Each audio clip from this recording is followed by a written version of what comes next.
Okay, let's continue and talk about microphones and the chain. Now, Ken, gee, you know, I'm glad you spent so much money on such an expensive microphone. I don't have anywhere near that kind of money, and I'd really like to do the best I can to get the best sound quality that I can. But I'm on a budget, and my budget's pretty small. Well, I want to just go down my list of, sort of microphone choices, and then you guys can decide what you can afford and what you can't afford. So, you know, I love the M149. In fact, I love the early M49, and there's some old vintage World War II German microphones that all sound good, and there's no sense in even talking about this here because people that know about those microphones can afford it, and I don't need to talk to you. I'm talking to people that wouldn't necessarily spend that kind of money. A U87, and I'm posting all these as pictures here. So U87 is a great piece of gear. It's an industry standard. It's a good microphone. It's a little mid-rangey for me and for the sound that I use and that I like. The Neumann M49 I mentioned, but the TLM 170, which is an older Neumann, is a relatively inexpensive microphone. Now, what does relatively inexpensive mean?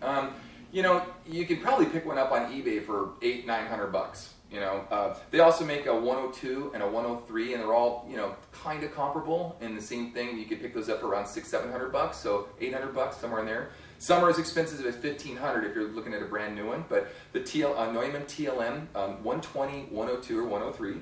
The AKG 414. Now, these have been around for a long time. It's a little brittle, it's a little bright, but again, you know, we're talking money here. You could probably pick up a 414 for $400 or $500, you know, if you're really looking around a bit. That's a great microphone. Now, less expensive microphones, the MXL Gold is halfway decent. The MXL Genesis, the MXL V67 and 87 are also relatively inexpensive. Brand spanking new, I think they're $400, $500, $600. So now, if you want to get real inexpensive, Sterling Audio, the ST series, the 31, the 51, and the 55, they're decent microphones. Are they amazing? No. Are they pretty good for the money? Heck yeah.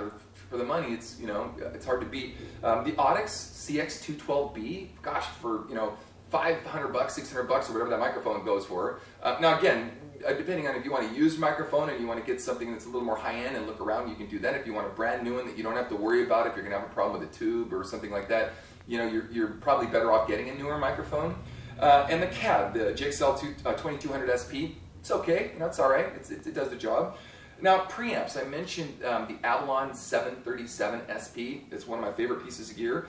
Another reasonable preamp is the Grace. It's the M101, Grace M101. It's not a bad preamp. The Focusrite ISA one is also pretty doggone decent.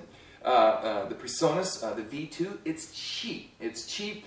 Is it amazing? No, but will it get the job done? Yes, absolutely. It's, you know, if you're looking for something that's just a couple, $300 or whatever for a preamp, so you can pick up a pretty decent microphone for $300 or $400, a fairly decent little preamp for a couple, $300. You're in it for $500, $600. It's not going to kill you. Now, there's a lot of great preamps out there. I mean, there's, you know, Neve makes some great preamps, obviously. You know, again, if you were to go down the list of expensive stuff, I could give you a list of some really great stuff. But for our purpose here, and I'll list some of these as we go, but you know, we talk about compressors, and you know, there's 33609, there's 1173s, there's a lot of great preamps and compressors by Neve.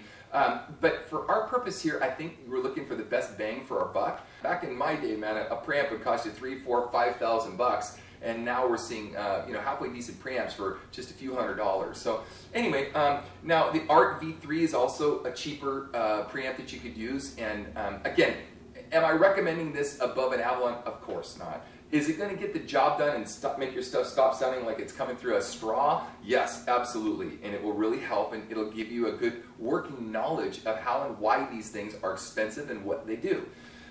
Let's talk about, again, the limiters. Now, limiters, the Neve 33609, that's one of my all-time favorite limiters. It's great for mastering. It's great for, all, you know, where you'll compress your vocals, and then you can use the 33609 on the back end of your total mix. So if your vocal starts to pop out a little bit, it'll also even out the entire mix, which is really cool. For vocals, my other all-time favorite, after you've hit the Avalon just a little bit, and you're in your mix mode, and maybe there's some stuff that's still a little bit out, you don't want to ride the fader on every single solitary vocal line to keep it tucked in the mix in the right spots. You know, the Yuri 1176 or 1178 are both, especially 1176 is one of my favorites. All-time favorite. Bass preamp, or a limiter compressor, sorry, and vocal compressor, especially vocal compressor. It's just dynamite. It's a great piece of gear to have. Now, if you can't afford that, you know, the DBX, the 1046 or the 1066 is a good piece of gear. If you want to do the DBX line anywhere in the 160, now they make a really cheap 160, but the older 160s were really cool. So the DBX 160 or any of the cheaper DBX stuff is reasonable. For a couple $100, you've got yourself a pretty doggone good compressor. Now, I want you to think about something though first, before you start buying piecemealing together gear, okay? And that's this. As you start to piecemeal together gear, you're going to find that you know, you've spent, wow, gee, I spent $400 on the preamp, and I spent, you know, $500 on an EQ, and I spent $600 on a limiter, and blah, blah, blah, blah, blah, blah, blah. I should have just bought the Avalon because it has all that built into it for, you know, a couple $1,000. Now, that might sound expensive, but it really isn't, because it's amazing, and it has everything you need in a box just for at least getting the vocals to into the, you know, whatever recording process that you're using. Now, there's another part to this, and I think it's important because I want to talk about digital compressors. There's a lot of good digital compressors out there. One of my favorite digital compressors is the Waves package, either the L2 or L3. I'm actually more of a fan of the L2, and I don't want to go into why all this, but you can get plugins for some of this stuff as well. Now, they do not work anywhere near as good as tube limiting gear, period. They just don't. They can make all their claims they want. They just don't sound like a big fat tube. Sorry. But they also serve a purpose. And the purpose is that if you use a little bit of the Avalon or a little bit of your compressor on the front side and don't squash it too much, just enough to take the edge off, raise the floor of the lowest volume and bring down some of the peaks of some of the highest volumes, and then you use a digital limiter like a Waves pack, the L2 or L3, then you're using subtly little pieces of gear that will actually truly make a big difference instead of something just sounds squeezed and squashed. Let's talk about recording software. Now, there's all kinds of different software. Obviously, the most popular is Pro Tools. Everyone knows what Pro Tools is. Sony, the SoundForge Acid Pro, I love it. I use it all the time.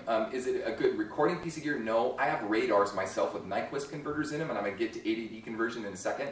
But, you know, I actually, my radars rock. But Sony SoundForge Reason 4 is cool. Ableton Live 8 is actually pretty cool. Sonar 7 is cool, and Logic is cool. Now, there's lots of other pieces of recording gear out there